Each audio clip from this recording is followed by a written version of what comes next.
Hello everyone, आप सभी का स्वागत है हमारे YouTube channel online study class में। आज की इस वीडियो में हम देखेंगे छत्तीसगढ़ प्रयोगशाला परिचारक परीक्षा 2026 लैब अटेंडेंट। इसमें हम देखने वाले हैं वनस्पति विज्ञान बॉटनी से मोस्ट इम्पॉर्टेंट एमसीक्यू। ये टॉपिक 3 है। इसमें क्या क्या है?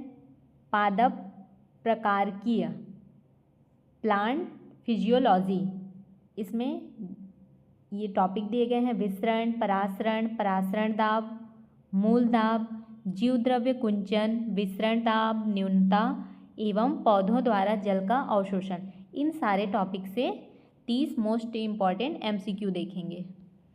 क्वेश्चन नंबर 1 है, विसरण डिफ्यूजन की प्रक्रिया में अणुओं का गमन होता है निम्न सांद्रता से उच्च सांद्रता की ओर, उच्च सांद्रता से निम्न सांद्रता की ओर केवल जल का गमन होता है या फिर केवल गैसों का गमन होता है? तो इसका राइट आंसर है ऑप्शन नंबर बी, उच्च सांद्रता से निम्न सांद्रता की ओर।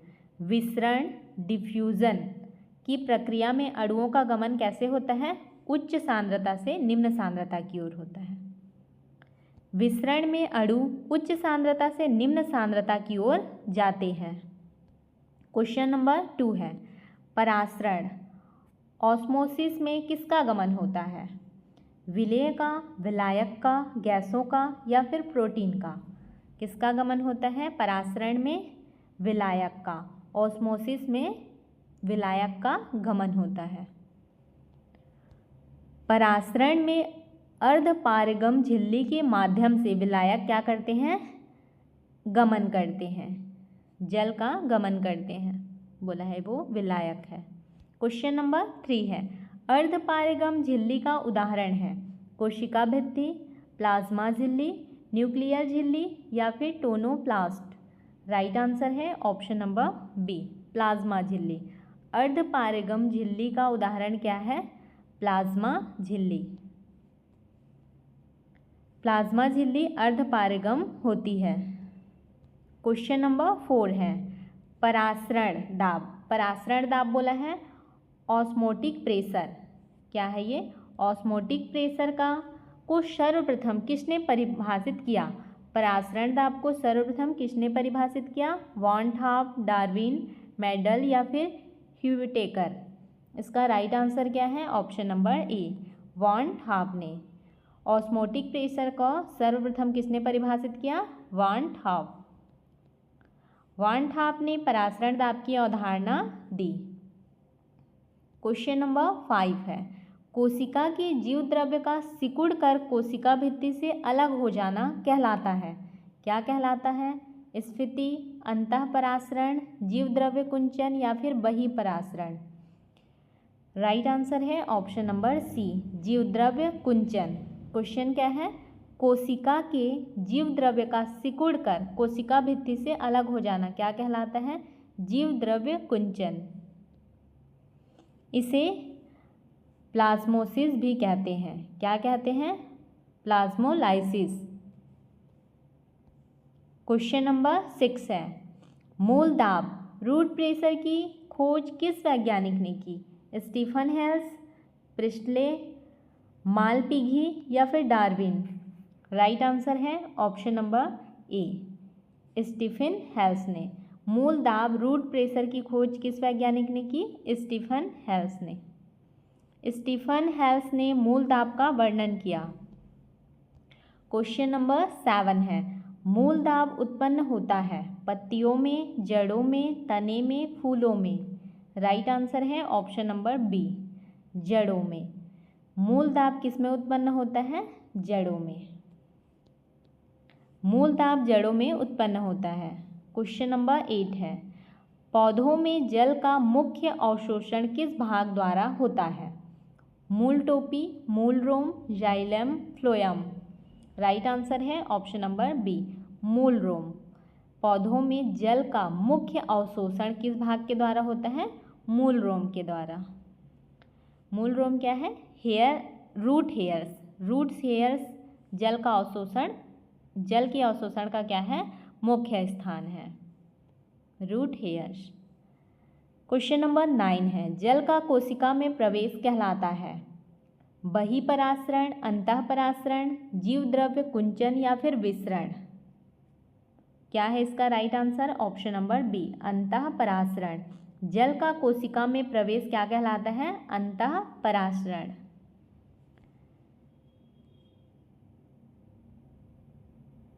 एंड ऑस्मोसिस में जल कोशिका के भीतर क्या करता है? प्रवेश करता है। एंड ऑस्मोसिस में जल कोशिका के भीतर प्रवेश करता है। क्वेश्चन नंबर 10 है, कोशिका से जल का बाहर निकलना कहलाता है, क्या कहलाता है? अंतःपरासरण, बहिपरासरण, स्फीति या फिर विसरण? राइट आंसर है ऑप्शन नंबर बी, बहिपरासरण। कोशिका से जल का बाहर निकलना क्या कहलाता है? बहिपरासरण। एक्स ऑस्मोसिस में जल क्या होता है? कोशिका से बाहर निकलता है। जल कोशिका से बाहर निकलता है, एक्स ऑस्मोसिस। क्वेश्चन नंबर 11 है, स्तंभ 1 है, स्तंभ 2 का सही मिलान करना है। स्तंभ 1 और 2 का सही मिलान कीजिए बोला है। पी में है अंतःपरासरण। अंतःपरासरण का क्या होता है? जल क्या करता है? अंतः है मतलब अंदर, तो जल भीतर प्रवेश करता है। और बहिपरासरण दिया हुआ है, इसका मतलब जल क्या है? बाहर निकालता है। ये बहि शब्द याद रखना है, बहि बाहर, अंतः मतलब अंदर, भीतर। तो अंतःपरासरण का क्या हो जाएगा? जल भीतर प्रवेश करता है, और बहिपरासरण में जल बाहर निकलना। आर में दिया हुआ है जीव द्रव्य कुंचन, इसका क्या हो जाएगा? प्रोटोप्लाज्म का सिकुड़ना। जीव द्रव्य संकुचन का क्या होता है? प्रोटोप्लाज्म का सिकुड़ना। इसका राइट आंसर क्या हो गया? ऑप्शन नंबर ए, पी का 2, क्यू का 1 और आर का 3। ऑप्शन नंबर ए क्या है? राइट आंसर है। यह तीनों की सही परिभाषाएं हैं। क्वेश्चन नंबर 12 है, इसमें क्या बोला गया है? निम्न में सही युग्म है, इसमें से सही युग्म पहचानना है। तो रूट हेयर का दिया है जल अवशोषण, सही है, रूट हेयर। जाइलम का क्या दिया हुआ है? भोजन परिवहन, गलत है। फ्लोएम का दिया है जल परिवहन, ये भी गलत है। प्लाज्मोसिस का दिया है कोशिका स्फीति, ये भी रॉन्ग है। तो इसमें से सही कौन सा है? Option number A, root hair का जल अवशोषण, ये सही है। मूल रोम जल का अवशोषण करते हैं। क्वेश्चन नंबर 13 है, कथन 1 है, परासरण में केवल जल का गमन होता है। परासरण में क्या होता है? केवल जल का गमन होता है। कथन 2, इसमें अर्धपारगम झिल्ली आवश्यक है, सही है।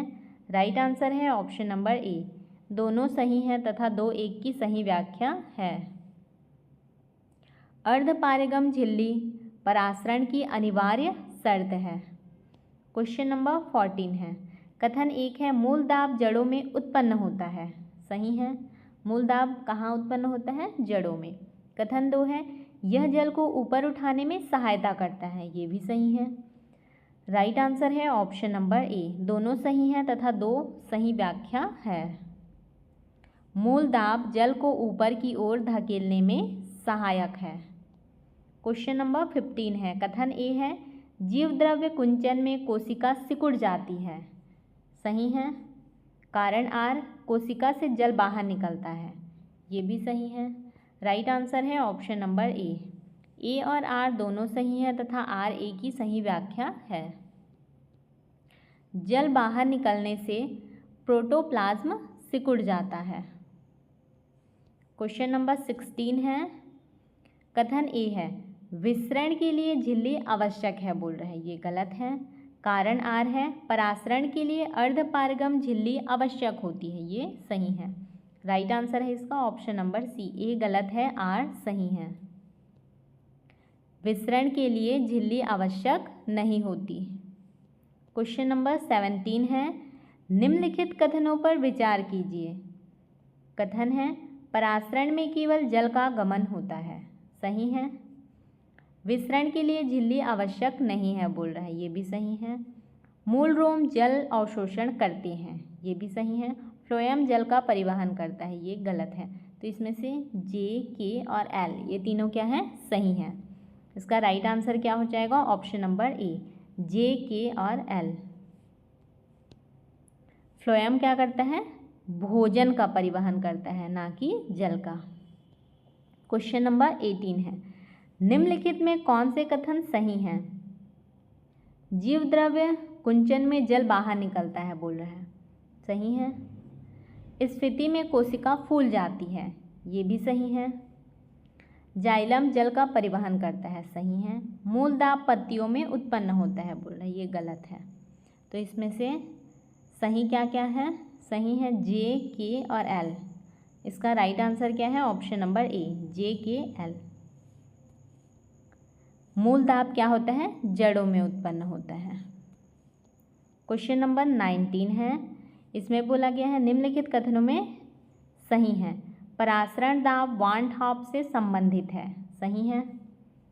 मूल दाब का वर्णन स्टीफन हेल्स ने किया, ये भी सही है, पहले देख चुके हैं। जीव द्रव्य कुंचन में कोशिका भित्ति सिकुड़ जाती है बोल रहे, ये क्या है? गलत है। मूल रोम जल अवशोषण करते हैं, ये सही है। तो इसमें से क्या क्या सही है? जे सही है, के सही है और एम सही है। जे के एम, जे के एम दिया हुआ है ऑप्शन नंबर ए में, ये क्या है? राइट आंसर है। जीव द्रव्य कुंचन में केवल प्रोटोप्लाज्म सिकुड़ता है, कोशिका भित्ति नहीं। क्वेश्चन नंबर 20 है, निम्नलिखित को जल की मात्रा बढ़ने के क्रम में व्यवस्थित कीजिए बोला है। जल की मात्रा में बढ़ने के क्रम में व्यवस्थित करना है।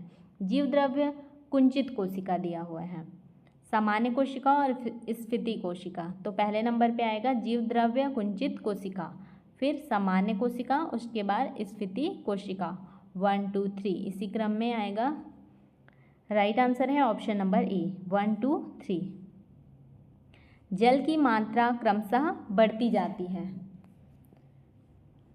क्वेश्चन नंबर 21 है, जल के प्रवाह का सही क्रम है। मूल रोम, कॉर्टेक्स, जाइलम, पत्तियां। जल के प्रवाह का सही क्रम पूछा है। तो पहले मूल रोम, फिर कॉर्टेक्स, फिर जाइलम, उसके बाद लास्ट में पत्तियां। इस प्रकार से ये जल के प्रवाह का सही क्रम है। राइट आंसर है ऑप्शन नंबर ए, 1 2 3 4। यही पौधे में जल संचरण का सामान्य मार्ग है। क्वेश्चन नंबर 22 है, निम्नलिखित में कौन सी प्रक्रिया एटीपी की आवश्यकता नहीं रखती? सक्रिय अवशोषण, विसरण, सक्रिय परिवहन और क्या दिया हुआ है? आयन परिवहन। तो इसमें से क्या बोला है? निम्नलिखित में से कौन सी प्रक्रिया एटीपी की आवश्यकता नहीं रखती? तो विसरण, ये क्या है? एटीपी की आवश्यकता नहीं रखती है। विसरण एक क्या है? निष्क्रिय प्रक्रिया है। क्वेश्चन नंबर 23 है, जीव द्रव्य कुंचन सर्वाधिक किस विलयन में होता है बोल रहे हैं? जीव द्रव्य कुंचन समपरासरी, अल्प परासारी, अति परासारी या फिर आसुत जल। इसका राइट आंसर है ऑप्शन नंबर सी, अति परासारी। इसमें जीव द्रव्य कुंचन सर्वाधिक विलयन में होता है, अति परासारी। क्या बोला गया है यहाँ पे? हाइपरटोनिक सॉल्यूशन में कोशिका जल से बाहर निकलता है। क्वेश्चन नंबर 24 है, स्फीत कोशिका किस विलयन में प्राप्त होती है? अति परासारी, समपरासारी, अल्प परासारी या फिर संतृप्त परासारी। राइट आंसर है ऑप्शन नंबर सी, अल्प परासारी। स्फीत कोशिका किस विलयन में प्राप्त होती है? अल्प परासारी।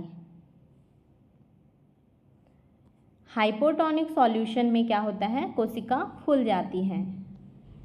क्वेश्चन नंबर 25 है, निम्न में से किस प्रक्रिया में अणुओं की गति सांद्रता प्रवणता के विपरीत होती है? निम्न में से किस प्रक्रिया में अणुओं की गति सांद्रता प्रवणता के विपरीत होती है बोल रहे हैं? विसरण, परासरण, सक्रिय परिवहन या फिर बहिपरासरण। राइट आंसर है ऑप्शन नंबर सी, सक्रिय परिवहन में। इसमें क्या होता है? इस प्रक्रिया में, सक्रिय प्रक्रिया में अणुओं की गति सांद्रता प्रवणता के विपरीत होती है। एक्टिव ट्रांसपोर्ट में ऊर्जा की आवश्यकता होती है। क्वेश्चन नंबर 26 है, कथन ए है, पौधों में जल का अवशोषण मुख्यतः मूल रोम द्वारा होता है। सही है। कारण इसका मूल रोम का सतही क्षेत्रफल अधिक होता है, ये भी सही है। राइट आंसर है ऑप्शन नंबर ए और आर दोनों सही है तथा आर ए की सही व्याख्या है। क्वेश्चन नंबर 27 है, जीव द्रव्य कुंचन एक प्रतिवर्ती प्रक्रिया है, बोल रहे हैं, सही है। कारण आर है, जल पुनः कोशिका में प्रवेश कर सकता है, सही है। राइट आंसर है ऑप्शन नंबर ए और आर दोनों सही है तथा आर सही व्याख्या है। क्वेश्चन नंबर 28 है, निम्नलिखित में डीपीडी का पूर्ण रूप है। डीपीडी का पूर्ण रूप पूछा है, इसका फुल फॉर्म तो क्या क्या है। ऑप्शन नंबर ए में है diffusion pressure deficit, double pressure difference, differential pressure density, dynamic pressure deficit. तो इसका राइट आंसर क्या हो जाएगा, इसका राइट आंसर है ऑप्शन नंबर ए। डीपीडी का फुल फॉर्म है diffusion pressure deficit, diffusion pressure deficit, याद रखना है। डीपीडी डिफ्यूजन प्रेशर डिफिसिट, ये क्या है, विसरण दाब न्यूनता। क्वेश्चन नंबर 29 है, कोशिका की डीपीडी सर्वाधिक होती है स्फीत कोशिका में, जीव द्रव्य कुंचित कोशिका में, सामान्य कोशिका में या फिर मृत कोशिका में। इसका राइट आंसर है ऑप्शन नंबर बी, जीव द्रव्य कुंचित कोशिका में। कोशिका की डीपीडी सर्वाधिक होती है जीव द्रव्य कुंचित कोशिका में। जीव द्रव्य कुंचित कोशिका में डीपीडी अधिकतम होती है। क्वेश्चन नंबर 30 है, निम्नलिखित में सबसे अधिक जल अवशोषण क्षमता किसकी होती है। मूल टोपी, मूल रोम, जाइलम, फ्लोएम। राइट आंसर है ऑप्शन नंबर बी, मूल रोम में। निम्नलिखित में सबसे अधिक जल अवशोषण क्षमता पूछा है, तो सबसे अधिक जल अवशोषण क्षमता किस में होती है, मूल रोम में। रूट हेयर ही पौधों में जल अवशोषण का मुख्य स्थान है। इसका पीडीएफ आपको हमारे टेलीग्राम चैनल पे मिल जाएगा। आपको हमारी यह वीडियो कैसी लगी कमेंट करके ज़रूर बताएं। यदि आपको हमारी यह वीडियो अच्छी लगी हो तो वीडियो को लाइक करें, अपने दोस्तों के साथ शेयर करें और चैनल को सब्सक्राइब करना बिल्कुल भी ना भूलें।